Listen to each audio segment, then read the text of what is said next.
বিদেশ থেকে দামি দামি ঘোড়া আমদানি শুরু করেছে বাংলাদেশের গোস্ত বিক্রেতারা।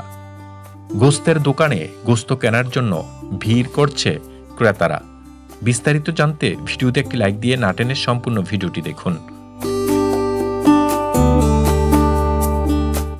দর্শক, গাজীপুর মহানগরের হায়দরাবাদ এলাকায় এখন বিক্রি হচ্ছে ঘোড়ার মাংস, যার প্রতি কেজির দাম 250 টাকার পরিবর্তে এখন 300 টাকা।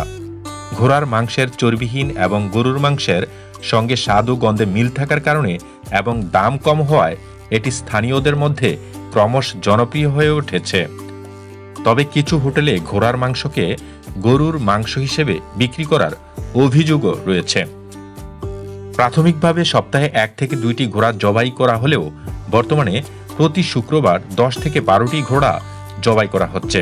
বিক্রেতারা জানিয়েছেন, ঘোড়া কিনতে কম খরচ হওয়ার কারণে তারা সস্তায় মাংস বিক্রি করতে সক্ষম হচ্ছেন।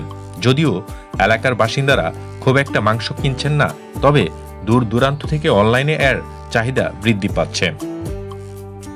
গাজীপুরে ঘোড়ার মাংস বিক্রি করেন শফিকুল ইসলাম ও নুরুল্লাহ মামুন নামের 2 বন্ধু।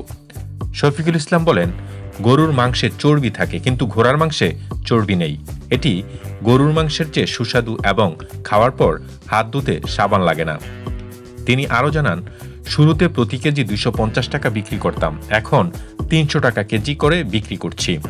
এছাড়া একাধিক সূত্রে জানা গেছে, তারা অসুস্থ বা কাজের উপযোগী নয় এমন ঘোড়া কিনে আনেন, যার দাম 3 থেকে 4 হাজার টাকা হয়।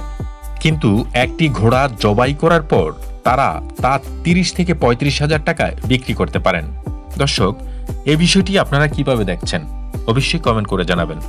পরবর্তী আপডেট পেতে আমাদের এই চ্যানেলটি সাবস্ক্রাইব করে সাথে থাকুন। ধন্যবাদ।